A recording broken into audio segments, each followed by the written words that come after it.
Choosing not to speak in a meeting when you notice an area for improvement is more than just being polite.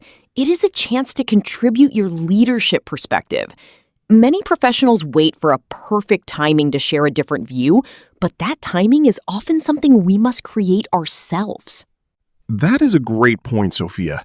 In a dynamic work environment, if we do not have the tools to share a different perspective, our valuable contributions may not receive the attention they deserve. There is a meaningful distinction between a conflict and offering a constructive alternative. Welcome to Business English for Success. Today, we are moving beyond simple yes or no interactions. We are exploring how to facilitate productive conversations when your perspective provides a new direction for the group.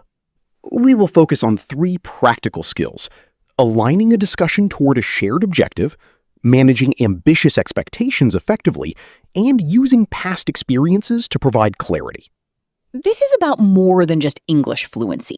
It is about how you establish a professional presence in the room. Let's begin with our first scenario: how to guide a conversation when the team is focusing on a secondary issue. In our first scenario, the atmosphere is very focused. Beatrice is recommending an increase in the marketing budget, believing that a higher investment will lead to more customers. Julian understands that simply increasing the spend may not address the primary goal. Julian needs to offer a different view while maintaining a focus on efficiency. He observes the room and recognizes that the team is looking for better results. He will use a technique to shift the focus from investment to value conversion. Watch how he uses a series of analytical questions to help Beatrice evaluate her own position, effectively turning a potential disagreement into a strategic review. Julian, we've discussed this for some time. If we don't increase the budget for this campaign, we may not reach our target. It seems quite straightforward. I hear your concern, Beatrice, and I agree that reaching the target is our only priority here. However, if we look at last month's data, our click-through rate was high, but the engagement duration on the page was very brief. That is why we need more reach. We need more people to see the message. But if the message is not converting the people we already have, will increasing traffic to the same page improve our final results, or will it simply increase our cost per acquisition? So you are suggesting the budget is not the primary factor? I am suggesting that instead of increasing the spend, we focus on refining the message first. If we improve the conversion even slightly, we can achieve our target within our current resources. What is your take on that? Julian did not just say no. He used data-driven questioning to help Beatrice arrive at a new conclusion naturally. This is how you provide leadership, regardless of your formal title in the room. Exactly. He used the phrase, "I'm suggesting that instead of increasing the spend, we focus on refining the message first." This is much more professional than stating someone is incorrect. It offers a clear, logical alternative. He also used a bridge phrase. I hear your concern, and I agree that reaching the target is our only priority here. This creates a feeling of alignment immediately. This is an essential part of our practice. Let's practice these professional phrases with a calm and steady intonation. I am suggesting that instead of increasing the spend, we focus on refining the message. Excellent. Notice the emphasis on refining. Now, let's practice the bridge phrase to show alignment before sharing a different view. I hear your concern, and I agree that reaching the target is our priority. Julian successfully navigated a peer-to-peer discussion, but now the situation requires even more diplomacy. In the next scenario, a senior leader is about to make a decision that could affect the entire project timeline. Julian has very limited time to speak. How do you share a different opinion with someone who has significantly more experience? Let's find out. In our second scenario, the requirements are high. Julian is meeting with Miss Henderson, a senior director who wants to move the project deadline forward by 2 weeks. This is a classic example of establishing professional boundaries. If Julian simply says no, it may appear that he is not aligned with the team's goals. If he says yes without a plan, the quality of the project will be affected.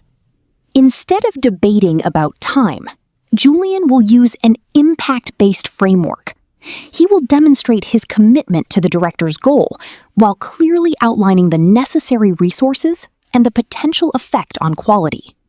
Julian, I've decided we need to launch this by the 15th instead of the 30th. Our partners are coming to town, and I want to show them the final product. Can your team make that happen?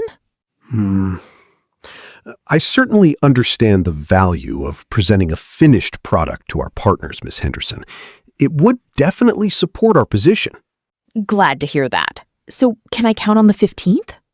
To deliver a fully functional version by that date without compromising our quality standards, we would need to implement 2 adjustments. First, we would focus only on the core features and move the secondary updates to next month. Second, I would need approval to reallocate 2 developers from the support team to assist us for the next 10 days. Moving developers from support? That might affect our current response times. That is the necessary trade-off, Ms. Henderson. If we maintain our current resources, a 15th launch would mean we cannot complete the full security testing. My priority is to ensure we deliver a product that is both early and reliable. Which of these 2 paths would you prefer we take? Julian is very skillful here. A common approach that is less effective is to say, "That's not possible. We don't have enough time." This usually leads to more focus on the deadline from leadership. Julian used the language of trade-offs. He accepted the goal, but attached a clear requirement to it. By asking Ms. Henderson to choose between adjusting features or adding resources, Julian shared the responsibility of the decision with the director. Notice the phrase, "To deliver a fully functional version by that date without compromising our quality standards, we would need to implement 2 adjustments." This is an excellent formula for professional alignment with leadership. Now, let's practice these phrases. Julian will read them with a calm, steady pace. I understand the value of presenting a finished product. Next sentence. To deliver by that date without compromising our quality, we would need to focus only on core features. You are now focusing on results and maintaining your professional standards. Julian has effectively managed the expectations of his director, but one final challenge remains. In our final situation, Julian is in a public meeting where another participant mentions a past challenge to question his current proposal. This is a moment to protect his professional reputation. How do you turn a difficult question into a demonstration of wisdom? We will find out in our last and most professional scenario. Stay with us. In our final scenario, Julian is responding to a focused inquiry during a meeting. Ms. Miller has shared a concern regarding the current plan, referring to a previous project from last year that provided unexpected results. This is a delicate moment.